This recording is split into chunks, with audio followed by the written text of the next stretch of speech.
My name is Adrian. I'm 34 years old and I hadn't planned to write this, but after what happened at my brother's wedding, I honestly need to get this off my chest. For context, I've always had a complicated relationship with my younger brother, Tyler. He's 31, charming, successful, and very good at playing the golden child. I've always been the quieter one, the planner, the fixer, the one who helped pay for things when mom and dad couldn't.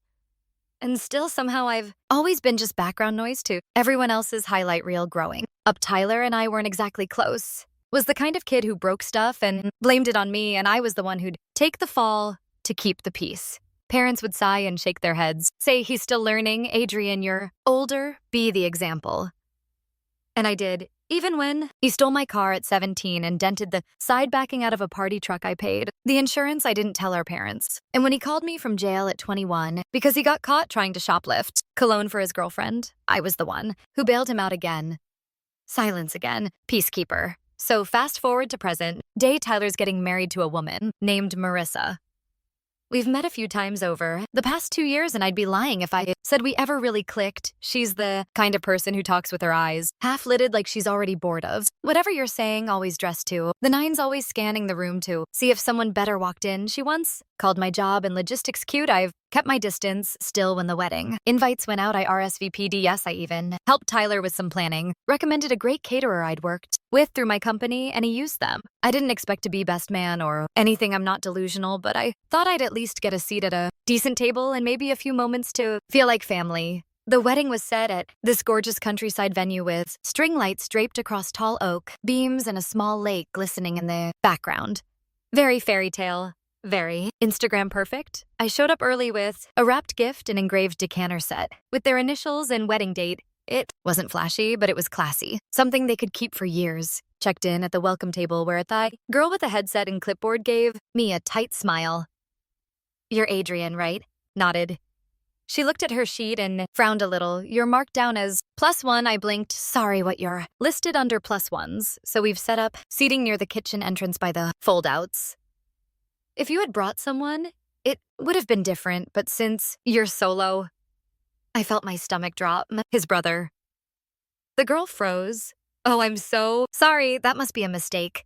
But before she could scurry off, Marissa herself swooped in perfect white dress, perfect makeup, perfect icy smile. "Hey, Adrian," she said, drawing out my name like it left a bitter taste. "Glad you could make it." I told the planner about the seating. "Hope you don't mind. We just had to make some tough calls space-wise." Looked at her. "You sat me in the kitchen." She gave a quick laugh. "Not in the kitchen, just near it. It's just for +1s, technically you're not in the bridal party, and we had to prioritize seating for close friends and extended family. No hard feelings, right?" Looked past her into the reception area. Tables with fine linens and floating candles full of people laughing and sipping champagne. My uncle, who hadn't spoken to Tyler in 6 years, had a seat, dead center. My cousin Ryan, who once got caught stealing from grandma's purse, had a seat, and then I saw her. My ex-girlfriend, Tessa, sitting 2 tables from the couple's sweetheart table, laughing with a glass of Prosecco. She and I dated 5 years ago. Tyler introduced us. When we broke up, I found out they kept in touch. Of course, she had a seat. Marissa must have noticed where I was, looking. "Oh yeah, we invited Tessa. And Tyler stayed friends, and she's always been so supportive. You don't mind, do you?" I didn't say a word. I just nodded slowly. I walked toward the fold-out chair I'd been assigned. It was set awkwardly at the end of a small table right next to a swinging door where servers kept rushing in and out, brushing past guests and apologizing with full trays of food. It was loud, hot, and smelled like fish and burnt rosemary. I sat there for a moment. Just a moment. I watched as the music started. The couple entered. Everyone clapped. I watched Tyler whisper something to Tessa as they passed her table, and she smiled back a little too warmly. I watched my gift being placed off to the side, ignored with a growing pile of other boxes. Then I stood up. I walked back to the table, picked up the decanter box, and started walking toward the exit. As I passed Marissa near the dance floor, she turned, saw me, and called out, "Wait, where are you going?" Stopped, turned around slowly. The room quieted just enough to catch the tail end of my response. "+1 this." A few people gasped. I think someone laughed. I didn't care. I walked straight toward the doors, gift in hand. I wasn't storming out. I walked slow, calm, deliberate. That's what made it worse for them, I think. As I reached the parking lot, I heard footsteps behind me. Tyler. He was jogging. After me, Tuck's jacket flapping behind, him mouth moving but unsure of what to say. Adrian, wait. Dude, what was that? Why, are you leaving? Come on, it's my wedding. I turned and faced him. You let her sit. Me by the kitchen, he hesitated. It wasn't. I didn't realize she did the chart. I just thought, look, it's not a big deal, right? I shook my head. Not a big deal, you gave Tessa a better seat than your own brother. He looked uncomfortable, scratching the back of his neck. We're not trying to exclude you, man. It's just Marissa wanted certain people up front. She didn't want tension. Tension. Repeated. You mean me existing in the same room as your ex-friend who dated your brother? He didn't answer. That silence. That was the moment something in me broke. Or maybe it snapped back. Together, I didn't yell, I didn't throw the gift or say something cruel. I just turned around, unlocked my car, and got in. As I pulled away, I saw him standing in the gravel, half waving, half stunned, like he wasn't sure whether to be angry or ashamed. And that wasn't even the beginning of the real fallout. I didn't go home right away. I drove aimlessly for a while, windows down, the cool air, doing a better job of keeping me from boiling over than anything else. Could I ended up at this quiet overlook on the edge of town, the kind of spot where you can see the lights of the city stretching out like fireflies scattered across black velvet. I parked, sat in silence, and just let it all settle. Not just the wedding, years of it. The favoritism, the manipulation, the way I'd been treated, like a disposable extra in a movie, starring everyone but me and somewhere. In that silence, I made a decision. Wasn't going to be quiet anymore. I wasn't going to keep swallowing the disrespect just to keep the peace. Didn't return any of Tyler's texts that night or the ones the next morning or the one from Marissa that read, "Hey, sorry about the mix-up yesterday. Hope you're not still upset. Let's move on." Yeah, I didn't reply, but I did open my laptop. See, I work in logistics and event coordination. I don't just plan delivery, routes, and schedules. I handle crisis, management, vendor relations, and backend, tracking for major events. One of my recent clients, the catering company, Tyler had used for the wedding the one. I'd referred the one whose business I'd helped grow, so I made a polite call to the catering manager, Nancy. She was sweet, efficient, and had already thanked me profusely after the wedding for the connection. I told her the truth, that I felt disrespected, that I wasn't just some plus one, and that I was going to be reevaluating whether I could continue recommending her services going forward. She was quiet for a moment, then she said something that stuck with me. We had to rush everything that day. They underpaid the deposit and then changed half the guest list 3 days before. Honestly, if you hadn't helped with the logistics, we wouldn't have pulled it off. I'm sorry. You were treated that way. That was all I needed to hear, because that meant there were vulnerabilities, receipts, contracts, and leverage. I didn't go nuclear right away. That's not my style. I'm more of a slow burn guy, so I started small. First, I canceled the custom order I'd placed for their wedding gift. It wasn't just the dessert I had given them. I'd also arranged for a matching crystal glassware set that was meant to be delivered to their apartment the following week. I didn't just cancel it. I redirected it to myself, figured I might as well enjoy the good Scotch glasses. Then I made a quiet call to the wedding photographer, another friend of mine. She had taken stunning pictures at the event and usually offered generous friends and family discounts for referrals. I let her know that I wouldn't be referring her anymore if she offered that rate to Tyler and Marissa. She understood. Immediately, I was cutting threads, quietly, precisely. But the big moment came about a week later when I got an email from Tyler. The subject line was, "Just need help?" He was asking for a favor classic.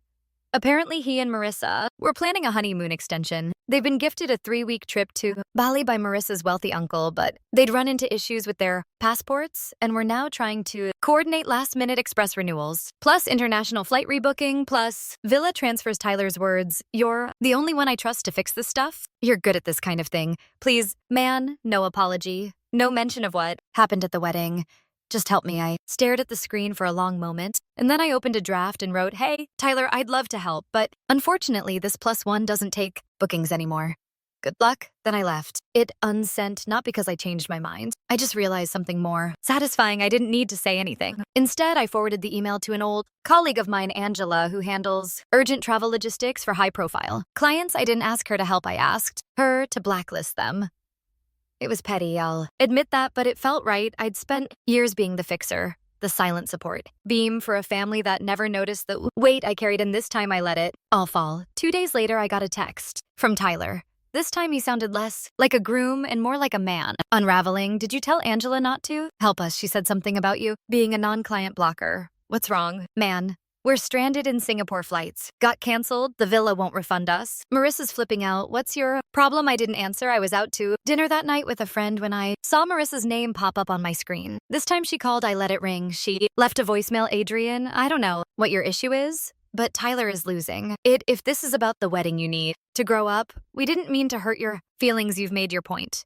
Now stop being childish and fix it. And that made me laugh out loud right at the dinner table. I didn't fix it. I didn't respond. I just sat back and waited because I knew something they didn't. The real fallout hadn't even started yet, see? Remember that catering invoice? I mentioned the one where they underpaid. Well, turns out that a breach of contract clause kicks in when a client provides inaccurate guest counts, changes dietary requests after the deadline, and fails to remit full payment within 14 days. That clause comes with a 25% penalty, and Nancy, she was tired of chasing them down, so she filed a formal complaint with the venue, triggering a chain reaction of fees. The bartender also underpaid did the same, and suddenly Tyler and Marissa weren't just dealing with a ruined honeymoon. They were looking at several $1,000 in late fees penalties and withheld security deposits, all because they tried to cut corners and cut me out. And I hadn't even touched the final card up my sleeve. About 2 weeks after the honeymoon disaster, I started getting tagged in photos from the wedding on social media. A distant cousin had posted an album with the caption, "Beautiful wedding. Unforgettable night. Congrats, Tyler and Marissa." I clicked out of curiosity, and I mean this in the most literal way. It was like watching a highlight reel of my own eraser. There were 83 photos and exactly one you could see the back of my head blurry near the kitchen doorway. I wasn't in the family portraits. I wasn't in the toast videos. I wasn't even mentioned in the caption. Thanking everyone who made the day magical. But you know who was mentioned? Tessa tagged, commenting, liking. It felt deliberate now, not just bad planning. It was like Marissa had decided I was unimportant, and Tyler had agreed. And that's when I decided I wasn't just going to step away quietly anymore. I was going to hold up that mirror and let them see what they'd become. I made a post, just one simple, calm, factual, a slideshow of behind-the-scenes photos had taken on my phone during setup, me adjusting table numbers, helping the florist arrange bouquets, talking with the caterer. I included a screenshot of the seating chart Marissa's planner had sent me by mistake in a group email where my name was labeled +1, Tyler's brother in parenthesis, literally an afterthought. Then I wrote helped plan the wedding, found the venue, got the caterer a discount, showed up early too, helped set up, was seated next to the kitchen as a +1. Bride said I should understand. So I left quietly. 2 weeks later, they asked for help again. This time I declined. Apparently that makes me petty. The post went semi-viral. In our small social circle, I didn't expect it to, but people shared it, commented, reached out, old high school friends, former coworkers, even family members. My cousin Lauren messaged me, saying I knew something felt off that day. "You looked so uncomfortable. I'm sorry I didn't respond to everyone, but I read every word." It felt validating, but it wasn't just the sympathy that mattered. It was what happened next, too. Days after the post, Tyler called me. Again, I let it go to voicemail. This time, he didn't sound angry. He sounded nervous. "Hey, so Marissa's mom saw your post, and now Marissa is freaking out. She thinks you're trying to ruin her image. Her boss follows you, man. She's saying we need you to take it down." I listened to that message while I was at the gym, played it twice, then once more on the walk to my car. I didn't reply. Instead, made a second post, been asked to delete my last post. Apparently the truth is damaging to someone's image. I delete it. If it wasn't 100% true, I won't be silenced for the sake of appearances. I spent too many years making myself small for other people's comfort. Never again. Included no names, no hate. Just honesty. That was the trick people can debate. Opinions. They can't erase screenshots. And seating charts. That post-it got more attention than the first Marissa's boss. Didn't comment publicly, but a mutual friend sent me a screenshot. A company Slack message warning employees to uphold respectful personal conduct even outside of work, along with a reminder that perception reflects character, though fallout began unraveling fast after that. First, I got a call from Marissa's mother. Not a voicemail, a full call I didn't pick up, but she left a 3-minute rant about how damaging this was to their family reputation and how one day you'll regret making a scene over a chair that told me everything I needed to know. They still didn't get it. Wasn't the chair. It was years of disrespect finally crashing through the dam. Then came the group texts. Tyler tried to do damage control by creating a family group chat. "Let's clear the air," and added everyone from our immediate and extended family his first message. Hey everyone, just want to address the recent social media drama. I think things got blown out of proportion. Let's all try to move forward. I stared at the message for a full minute. Then I replied, happy to move forward, but only when people take accountability, not when they call consequences drama. Silence. Then my aunt chimed in with, I always wondered why you were seated in the back. We assumed you volunteered to help with the kitchen or something. Another cousin added, honestly, I thought you left because you were sick or something. Had no idea you were treated like that. Within minutes, the narrative Tyler and Marissa had crafted began to unravel, and Tyler, he left the group chat. Marissa blocked me on every platform, but here's where it truly comes full circle. About 3 weeks later, I got a handwritten letter in the mail. The envelope was thick cream, colored and slightly smudged. No return. Address inside was a note that said, Adrian, I've been reflecting a lot about everything. I didn't see it then, but I see it now. I let Marisa call the shots because I thought keeping the peace was more important than standing up for my brother. I was wrong. You've always had my back, and I made you feel invisible at the most important moment of my life. I don't expect forgiveness, but I wanted to say thank you for everything you did, and I'm sorry for everything I didn't, Tyler. No excuses, no demands, just that I put the letter back in the envelope and set it on my desk. I haven't replied, not yet, because sometimes the best revenge isn't revenge at all. It's letting people sit in the reality they built without you, and finally realizing who was holding the roof up the whole time, and this time, I'm not holding it up anymore. I didn't reply to Tyler's letter right away. I let it sit there for a week, tucked beneath a paperweight on my desk. It wasn't that I didn't appreciate the apology. I did. In fact, part of me had waited my whole life to hear him admit he was wrong without the usual deflections, without the but. You're too sensitive, or I didn't mean it, like that escape routes he always clung to. But I also knew this wasn't just about a wedding. It wasn't even just about a chair. This was about years, decades really, of being the backup plan, the problem solver. The emotional punching bag I had spent so long playing. The role of the steady brother that I didn't even realize how far I had let myself be pushed down just to make others comfortable.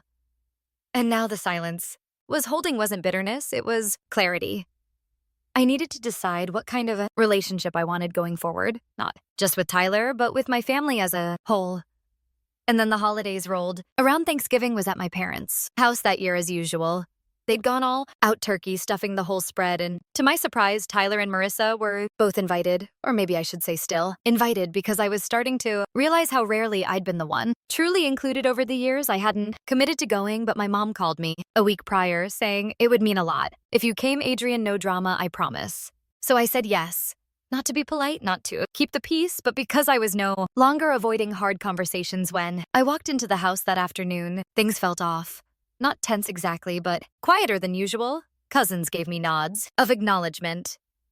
My aunt offered an awkward smile. Tyler was in the living room helping set up chairs. When he saw me, he froze, then gave a stiff wave. Marissa wasn't there. My mother whispered later that she had other plans this year, which, let's be honest, probably translated to she couldn't face the people who saw through her. We sat down to eat. Tyler was quiet through most of dinner, picking at his food occasionally, laughing too hard at someone's joke. He kept glancing at me like he was waiting for a cue, a signal that everything was fine again. I didn't give it to him after dessert while people were milling about, and football played softly in the background. Tyler came up to me in the kitchen. We were alone. Thanks for coming, he said quietly. I nodded. Thanks for the letter. He looked relieved, like that was the icebreaker he needed. I meant what I said. I was a fool. I let things get way out of hand. You did. I replied I wasn't going to sugarcoat it. He needed to hear it said aloud. He winced but didn't argue. I thought maybe we could get back to normal. I stared at him. What does that even mean, Tyler? Because for me, normal was being your backup. It was being the guy you called when you needed a bailout, but not when you got promoted. It was being seated behind the kitchen like I was an afterthought at your wedding. He sighed. No, I know that now, and I don't want it to be like that anymore. You can want that, I said, but you have to earn it. I'm not handing out second chances like candy. You don't get to disrespect someone for years and then fix it with one apology. He looked down, nodding. So, what do? I cross my arms. You show up consistently. You stop making everything about yourself. You take responsibility without being asked, and you stop expecting me to play the fixer every time your world falls apart. He nodded, again slower this time. Okay, I can do that. I shrugged. We'll see. He didn't press the issue further, didn't try to hug me or crack a joke to ease the tension. For once, he let the weight of his mistakes hang in the air without trying to wriggle out from under them. Progress over the next few months. Something interesting happened. Tyler actually tried.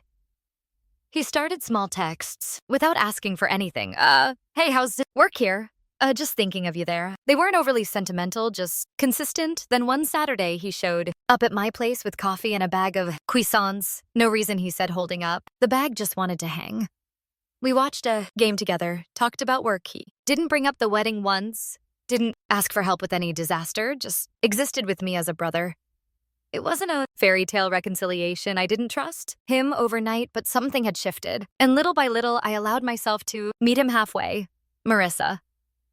Though she never reached out, I heard through the grapevine that she wasn't thrilled with the way things had unraveled. She lost a few social connections after the wedding. Fallout, especially among mutual friends, who saw how she treated me. She had a reputation now, not one I gave her, but what she earned. By spring, Tyler and Marissa announced they were taking space. Not officially separated, just reevaluating the relationship. I wasn't surprised. From what I heard, things had been tense since Bali, and my refusal to be their doormat had apparently forced them to confront a lot of cracks in their foundation.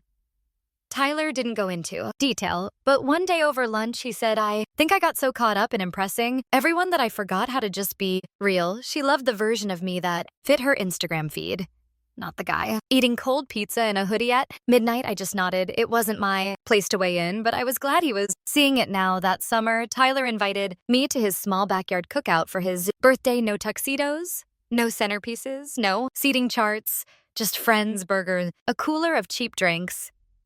He handed me the tongs and said, "You're on grill. Duty." Tradition, right? It wasn't a grand gesture, but it felt like something real. And when the night wound down, he raised his bottle and said to Adrian, "For showing me what a brother should be even. When I didn't deserve it, I didn't make a speech.